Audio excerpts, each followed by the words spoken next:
It's not often that a single season of a show makes me reconsider an entire genre.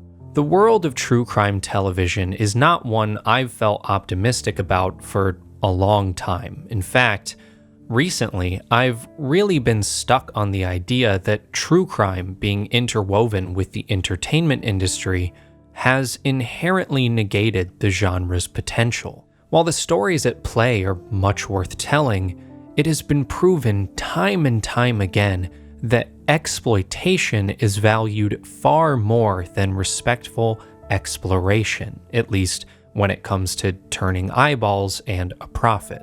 For as much as I want to believe that the mediums of film and television are powerful enough to tell any story, I struggled to see a way for true crime to grow and thrive in a media landscape that prioritizes attention above all else. That was until I watched Devil in Disguise, John Wayne Gacy. It would seem that Patrick MacManus, showrunner of Devil in Disguise, feels similarly to me. In an interview with Variety, he stated that, quote, "We know that a certain way of telling the story that leans into something more salacious or gratuitous, that it works. It brings in people, and I don't know if a show that doesn't show a murder is going to work, or that allows itself to slow down and tell just the story of hope or tragedy. I don't know if it's going to work, but it was definitely worth a shot."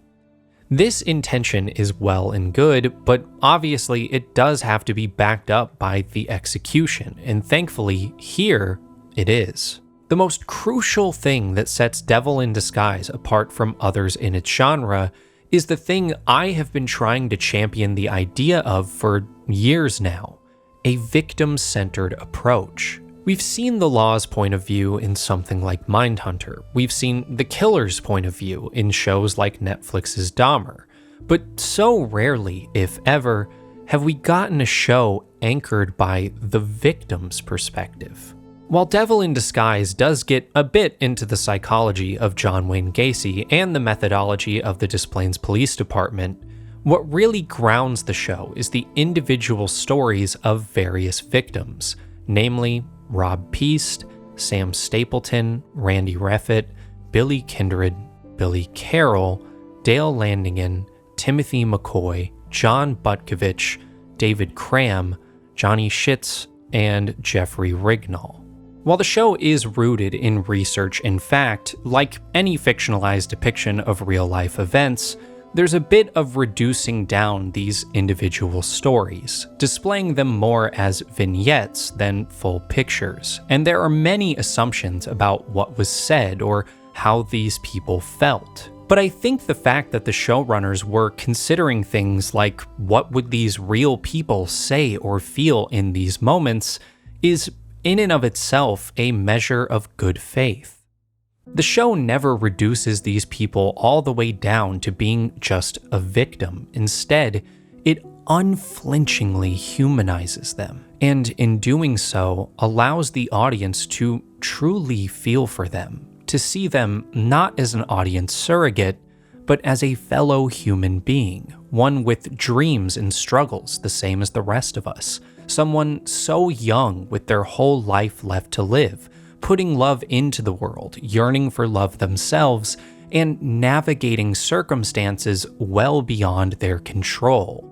And whether it's exploring these people's warmth or their rough edges, the show never pulls its punches. It makes a point to confront the audience with the very things that made so many people, in reality, look the other way when they went missing. Things such as their criminal activity or delinquency, their sexual orientations, or their occupations as sex workers, which in turn puts a spotlight on the systems that failed these boys and young men. Rob Peace, you know why you launched 1,000 ships looking for that boy? Makes me wonder, what if he'd been a runaway, a thug, a queer, an addict? How many days would it have taken you then? It's a challenge to the audience to look both within themselves and around at society and institutions at large and recognize that Were some of these same people to go missing today, tragically, many would still say, much like Gacy did, that they had it coming. A sentiment which becomes plainly unjustifiable once you witness these people's beautiful common humanity. Time and time again, this show draws attention where it truly matters, both by choosing to focus on victims and systemic corruption, and by understanding the incredible power of being intentional about what not to show you. The show manages to pack many of its heavy emotional punches through symbolic imagery, clever editing, and strategic writing. A lone sock floating in a river, a dolly shot that takes us from a woman waiting for someone to come home to police digging in a crawl space, or a silent conversation through a window leading to a man in sheer panic and distress. He tries to leave. Shoot out his fucking tires. While many would argue that violence has to be seen to be truly felt, I think that leaving a breadcrumb trail to follow to its gruesome conclusion, stopping just shy of fully picturing it, allows for the mind to both conjure something far worse than could ever be shown, and to embody that experience rather than reducing it down to a television screen. The hopelessness of knowing that you're never going back home. The desperation for answers as to why and how something this horrific could have happened. Some small semblance of the very real pain these people must have felt being passed down to the viewer.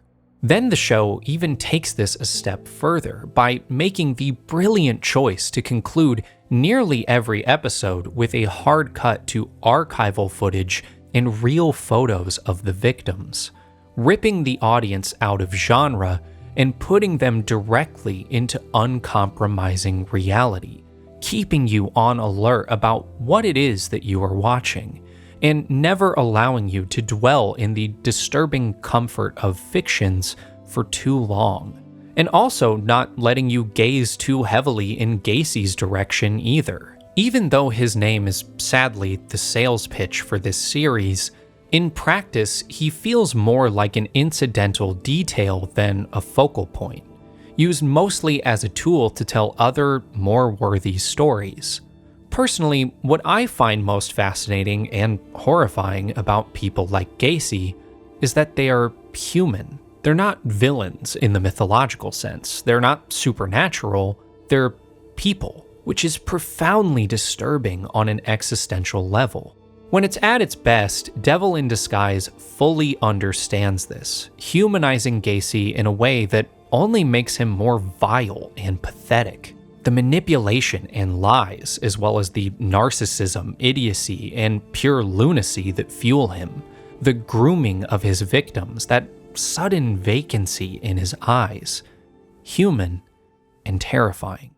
Pretty much all my major problems with this show stem from the points where it deviates from its victim-centric framing, like in the episodes centered around a psychiatrist interviewing Gacy, or in the dishearteningly highest-rated episode of the show, which is entirely framed by Gacy recounting his crimes and the methodology of each one.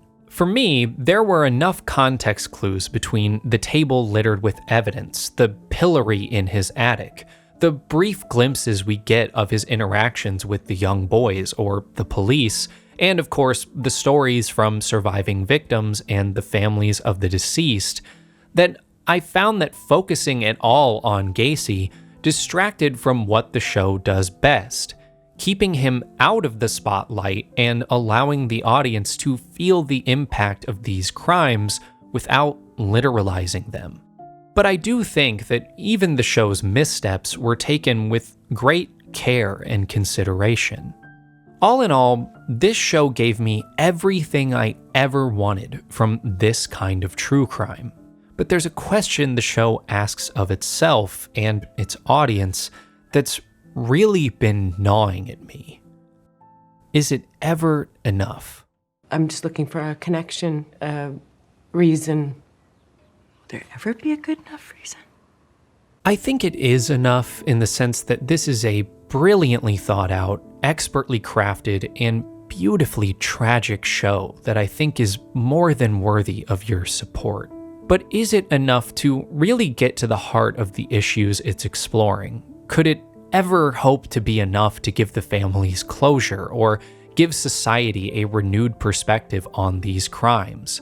Can it ever be enough to transcend the inherently exploitative nature of the genre it's a part of? Honestly, that's not something I think I or anyone else can definitively answer.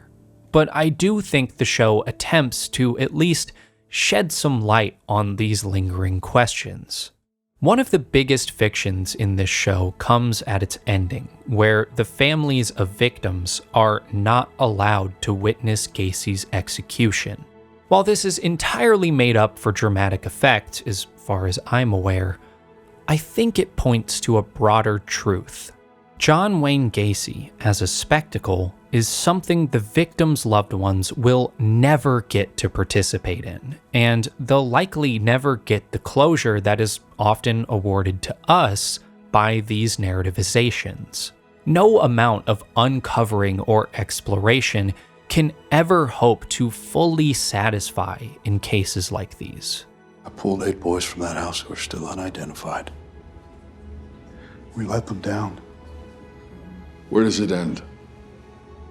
You're gonna believe every rumor, you're gonna chase down every lead. Where do they bring you?